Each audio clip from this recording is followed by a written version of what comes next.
19 मे भारतीय उद्योगाचे जनक जमशेदजी टाटा यांचा स्मृती दिन। नमस्कार, मी तन्मय आणि तुम्ही पाहत आहात कलाकार दिन विशेष।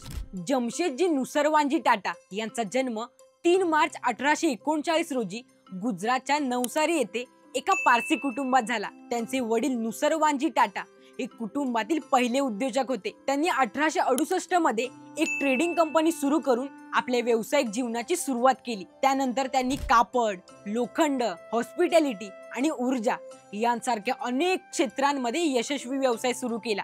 त्यांनी टाटा समूहाची स्थापना केली, जो आज भारतातील सर्वात मोठा उद्योग समूह आहे।